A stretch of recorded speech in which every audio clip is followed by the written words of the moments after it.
Night wears a garment. All velvet soft, all violet blue. And over her face she draws a veil. As shimmering fine as floating dew. And here and there, in the black of her hair, the subtle hands of night move slowly with their gem-starred light. That was Street Lamps in Early Spring, written by Gwendolyn Bennett in 1926.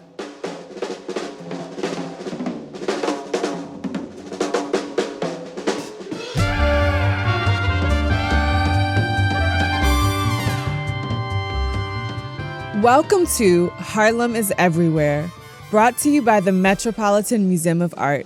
I'm your host, Jessica Lynn. I'm a writer and art critic. This is episode 3, Art and Literature.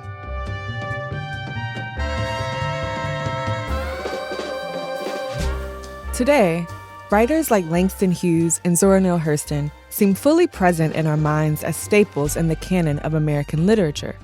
But there was a time when they were young and eager, stretching their wings and finding a voice, hoping to place their work in publications like The Crisis, Opportunity, and Fire. All 3 of these publications shared a goal of amplifying the voices and images emerging from the Harlem Renaissance. But they didn't always agree on what stories to tell or who they wanted to tell them to. It was beautiful, and it was complicated.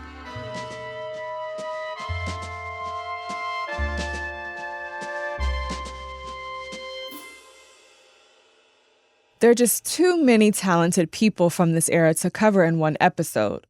We'll speak about members of the younger generation like Hughes and Hurston, and we'll point out foundational figures like Alain Locke, W.E.B. Du Bois, Charles Spurgeon Johnson, and Jessie Redmond Fawcett.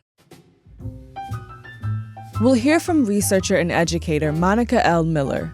When Hurston walked in the door, she famously had a red feather boa on, threw that feather boa over her shoulder, and said the words, "Color struck." We'll also speak with writer and professor John Keene. The writers of Fire were not concerned with presenting neat bourgeois representations of Black people. In the fall of my junior year of high school, all the adults around me wanted a real answer to that existential question. So, what do you want to do with your life? Everyone needed an answer to this question, and I was drawing a blank. Around this time, my English teacher assigned Zora Neale Hurston's novel, Their Eyes Were Watching God. I still have my high school copy with the black and white portrait of Hurston taken by the photographer Carl Van Vechten. In it, Hurston wears a wide-brimmed hat tilted slightly to the right side of her face and a chunky beaded necklace. I still need this necklace. Her smile is alluring, almost mischievous. I felt so alive after reading Hurston's words. I wanted to know everything about this Black Southern woman who depicted on the page so much of what was familiar to me as a Black Southern girl, even if I was living almost 60 years in the future. Her characters were speaking a Black American English that I'd heard all my life, and Hurston took special care to write dialogue in that vernacular throughout the novel. You know that opening scene when Phoebe meets Janie on the back porch with a plate of food, ready to sit and visit a while? I had seen all the women in my life problem solve and caretake or gather together in much the same way. So, what did I want to do with my life? I wanted to do whatever Hurston had done, and that included living in New York. I had known what the Harlem Renaissance was, but immersing myself in Hurston's life gave me a better sense of the Harlem that she'd encountered in the 1920s and how it impacted her as an artist. This was a Harlem that was opening its arms to Black folks from everywhere, including the South, and in doing so was fundamentally changing the cultural landscape of a nation. If New York was a place that was special enough for my newfound literary hero, it was special enough for me, too. What was it about these streets and avenues that made Hurston feel at home? How did this uptown neighborhood become the epicenter of the world's first Black-led modern art movement? In a way, if I wanted to understand Hurston, I needed to understand Harlem.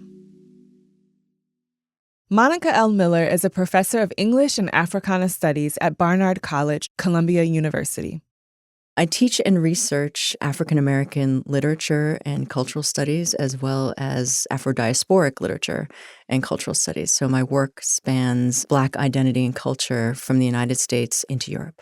In the early 1900s, two major civil rights organizations created and distributed literary publications. The National Urban League promoted Opportunity magazine, while the NAACP released The Crisis. These publications had two main goals: to promote the values of the organizations and to offer a platform for established as well as younger Black artists to shine. And what was really important about those magazines is that they were, as part of the sort of early Black press movement, magazines that included news, that included history, artwork, and often literature. So they were really important in terms of being a place where the African American community was actually sort of talking to itself, right? And then ultimately you could sort of get the pulse of what was happening. Not only what was happening in Harlem, but also in other major urban centers in the Northeast. These cities were becoming the home of so many people as a result of the Great Migration. These magazines were knitting together a community of people, similar to how Black-owned newspapers had done in the late 1800s. What was different about these journals, though, is precisely the way that they included the arts and literature. These publications, like the people they represented and spoke to, weren't a monolith. They were a mosaic of different styles and themes, ideals and voices. Opportunity was almost an extension of the New Negro anthology. This was a publication that looked to shape Black modernity in a powerful way. Charles S. Johnson acted as the editor, while Elaine Locke helped develop the magazine and was a frequent contributor. The Crisis was created by W.E.B. Du Bois, with Jessie Redmond Fawcett acting as the editor. The Crisis is ultimately a relatively, I think we think about it now, but not at the time, a relatively conservative publication in the way that it balanced both sort of internal and external politics. Du Bois was a proponent of respectability politics, which meant that he was really interested in putting the sort of best foot forward. He was very concerned about remaking the image of African Americans, both for themselves, but in particular for a sort of outside audience.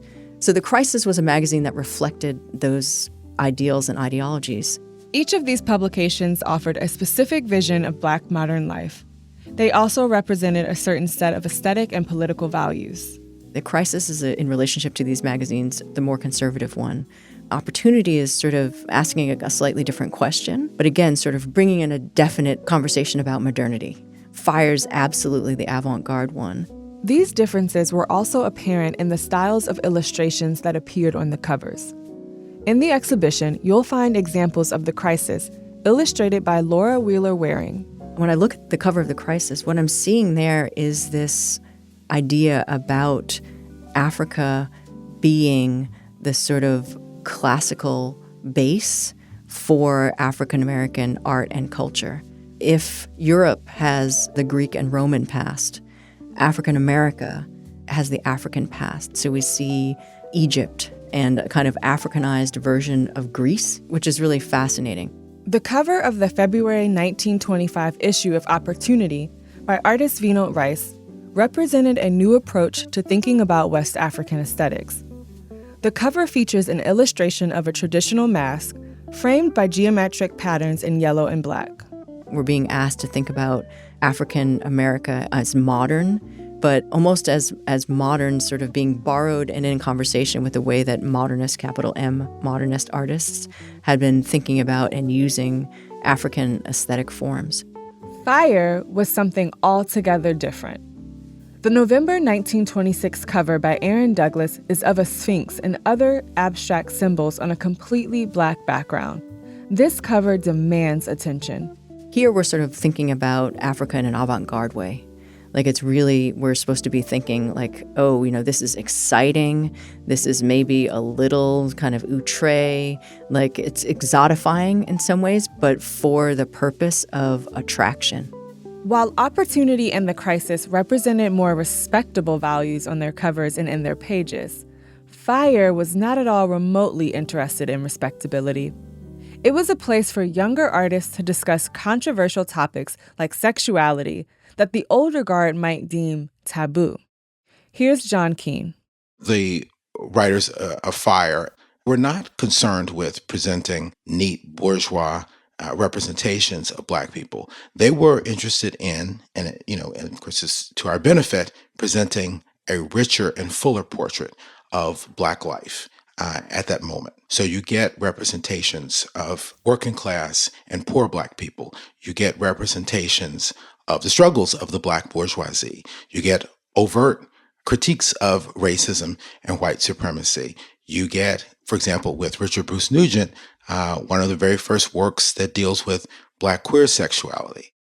The legend around Fire is that Wallace Thurman, who was a young writer who had come to Harlem from Los Angeles, and Bruce Nugent, who was perhaps the youngest person who was active in the Harlem Renaissance at that time, who had just come to New York from Washington, D.C., both of them queer men, that they flipped a coin, and whoever got heads was going to write the story about prostitution, and whoever got tails was going to write a story about homosexuality.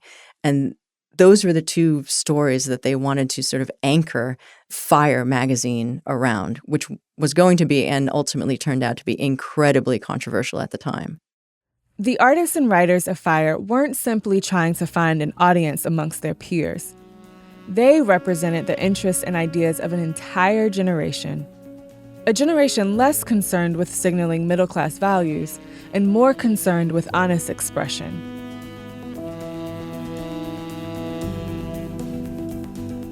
The Harlem Renaissance writers and artists represented really, Black America at that moment in the urban North, in New York. So you had writers, who were from the West Indies. You had the Caribbean. You had writers who were born in the South. You had writers from New York itself, right, and other northern urban centers. So you get this incredible mixture of people, and respectability kind of went out the window.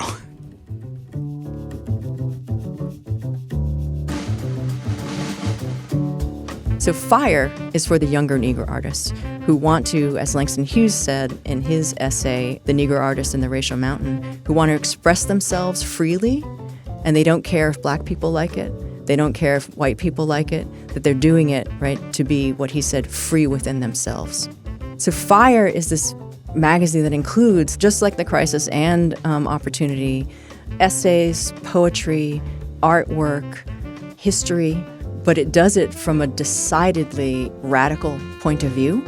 Ironically, there was only one issue of Fire because the issues that were being stored to be sold all over the East Coast, or as far as they could get the magazine, burned up in a fire.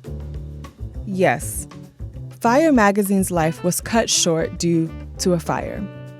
But the bond and creative energy that existed amongst the younger generation stayed intact.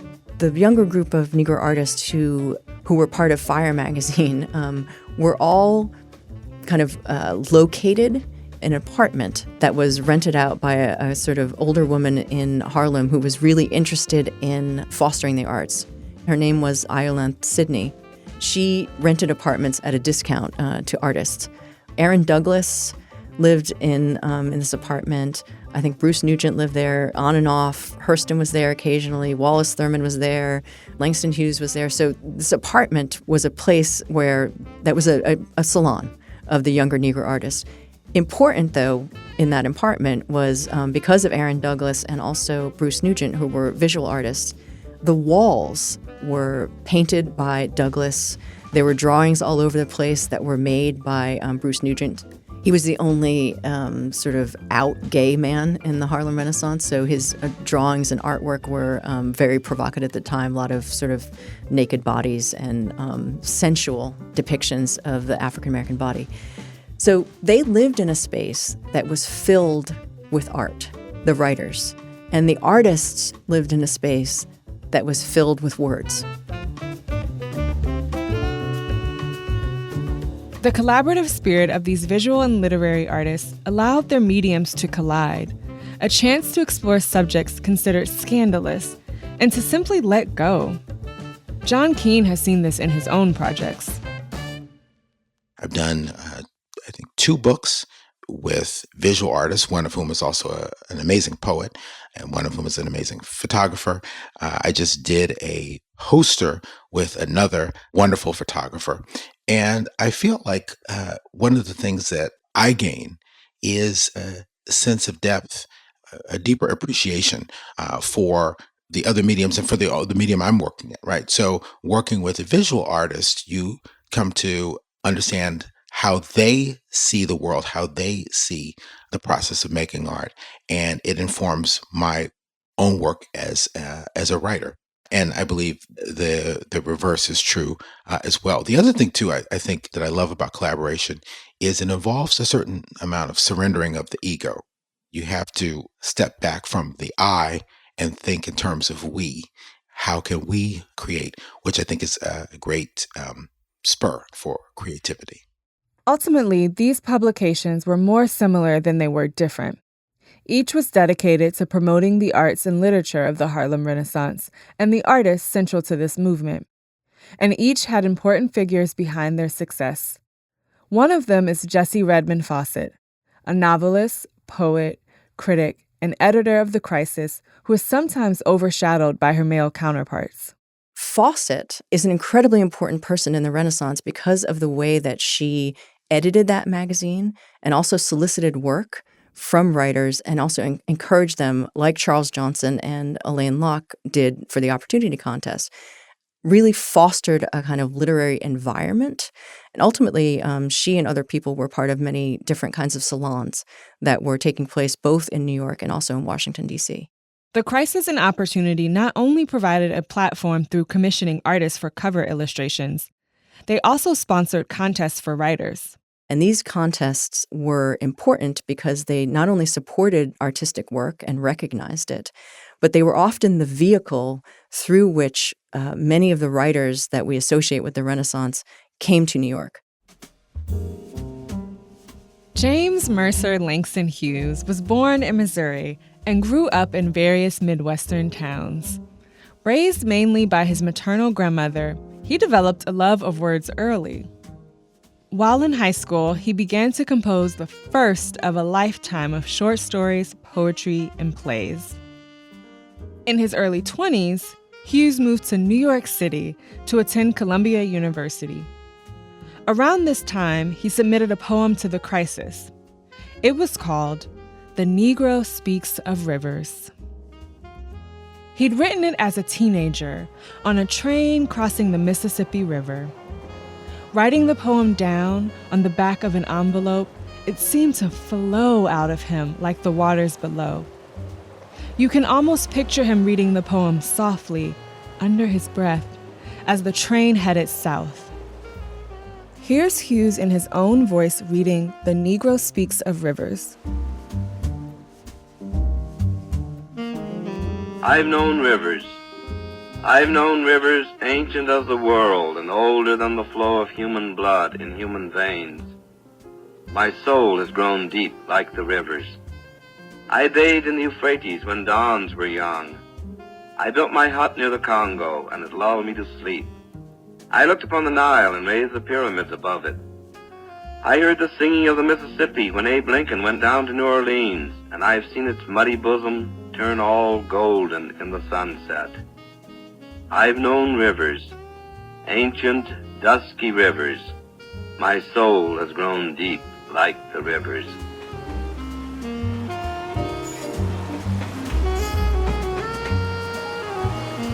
Did he realize that what he'd just written would catapult his career and become one of the defining poems of the era? Hughes ended up submitting this poem to The Crisis after arriving in New York as a 20-year-old. There are these moments, famous moments when we think about the Renaissance. One of those is when, after reading the poem, Du Bois turns to Fawcett and says, "What colored person is there, do you suppose, in the United States who writes like that and is yet unknown to us?" Langston Hughes has been close to John Keene's heart throughout his own career, Here's Keene reflecting on a portrait of a then 24-year-old Hughes by German-born artist Winold Reiss. This portrait features a young Hughes in a sharp suit seated at a desk with a notebook open, as if the viewer is watching the writer at work. Hughes looks into the distance in contemplation. One of the things that it sort of signifies is his centrality. He was someone who was a kind of connecting figure for so many different members in what became the Harlem Renaissance. But even at his very young age, he was, I think, sort of establishing himself as one of the premier poets of his generation. So it's sort of fascinating to see, someone capture him at that young age, but also to kind of show the range, right, of who he was through the juxtaposition of the images in the painting, right? The cubism in the background, and of course, the pensive young poet in the foreground. John Keene loves Hughes's poems for their approachability, humor, and lyricism. I think it was a combination of poems' musicality, their artistry. He's very gifted in concision, their humor, and also the poems have a political bite. And you don't have to be super sophisticated. You can be a child and pick up what he's saying. So you get all of those elements together, and they make for very powerful and compelling poetry. I probably encountered Langston Hughes's poetry first as a small child from my parents and godparents, and have been a fan of and loved Hughes's work ever since. John Keene didn't need any prompting recalling Langston Hughes's poem, Harlem. So the opening line, of course, is, "What happens to a dream deferred? Does it dry up like a raisin in the sun?" Which, of course, provided Lawrence Hansberry with the title for her great play. "Or fester like a sore and then run? Does it sink like rotten meat, or crust and sugar over like a syrupy sweet? Maybe it just sags like a heavy load." And then that final line, "Or does it explode?"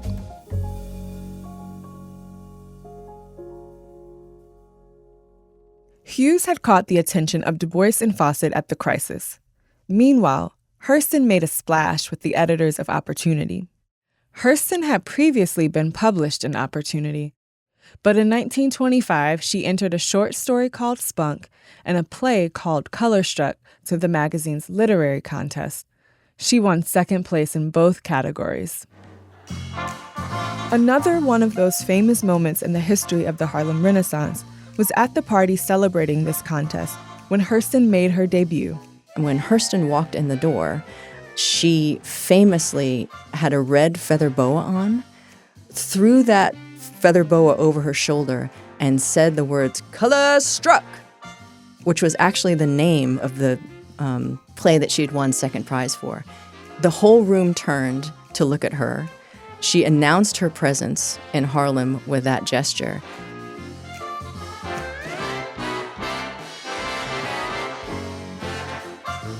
Zora Neale Hurston would become a force of the Harlem Renaissance and American literature more broadly. That night, she met Langston Hughes, who would become a great friend, and she made another connection with Barnard College founder and trustee Annie Nathan Meyer. And Annie Nathan Meyer, after seeing Hurston circulating in the party, said, "You know what, I think that woman is the woman I want to see if I can integrate Barnard College with." Right? Hurston became Barnard's first Black student after meeting Annie Nathan Meyer that evening. And for Hurston, securing an education was actually sort of everything. So moving into that room, making that impression, meeting her sort of, a soulmate in Langston Hughes, and this vehicle towards education and her ultimate career as both a writer and an anthropologist, Opportunity magazine gave her that opportunity. She would go on to study anthropology and become the first Black graduate of Barnard College. After getting her degree, Hurston wanted to return to the South, where she'd grown up, to document Southern Black life, its folktales, songs, and stories. After receiving funding, Hurston drove down south in a little coupe nicknamed Sassy Susie. There's a great photograph of her in front of her car with a gun in a holster because she was traveling through the South primarily alone and occasionally needed to feel protected. Also, the car, because sometimes there were not places where a Black person or a Black woman in particular could stay, she would stay in the car. This photograph is a beautiful contrast to a painting found in the exhibition titled Miss Zora Neale Hurston. The portrait by Aaron Douglas not only captures another side of Hurston, but also a different style than the modern, geometric approach typically associated with Douglas.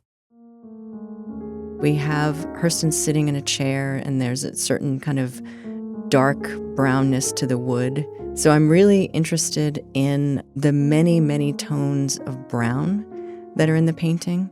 She's wearing a brown kind of cloche hat. She's got a little fur, and her coat is brown. So it's a sort of study in brown, which I think is really beautiful because it's bringing out her skin tone. What I also really like about this painting is the expression on Hurston's face. She seems like she is relaxed and thinking and in the company of a friend. We think of Hurston as a person who has a lot of energy, like she just had tremendous energy. And this portrait is one of her where she's calm, relaxed, and at ease. It's a refined, quiet portrait.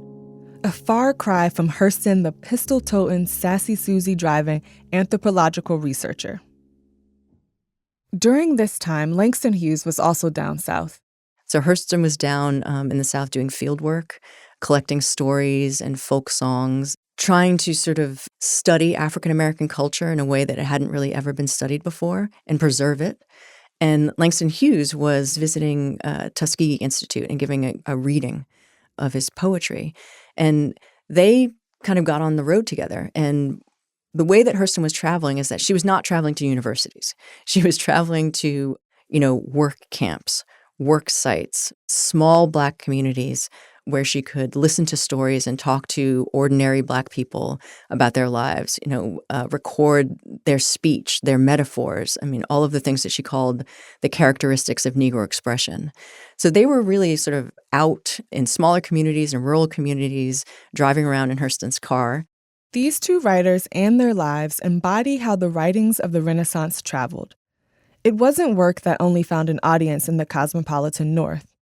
It spoke to and resonated with these rural communities in a way that's not surprising. Hurston's collecting stories. Hughes is reading his work and interacting with people. So in terms of how some of the Harlem Renaissance poetry and literature was received in other places, it was embraced. The writings of the Harlem Renaissance traveled far and wide and covered many themes. The essays, novels, short stories, poems, and plays created during this time spoke to audiences in Europe, the Caribbean, and beyond about life in the rural South as well as the industrialized cities of the North. The writer Nella Larson tackled topics like colorism in her classic novel, Passing. Other writers, like Claude McKay or Countee Cullen, found inspiration in themes of sexuality, alienation, and racial pride. There are so many incredible writers from the Harlem Renaissance to research and enjoy. Their contributions radically changed and inspired the written word, and we can see, feel, and read their influence in so many writers today. We get a deeper sense of Black experience, Black interiority, Black subjectivity in a way that we had not seen before. So I think that the Harlem Renaissance writers really opened up a lot of doors, a lot of windows for their peers and for all the writers who followed, because we're still, in a sense, walking through the doors that they opened up for us.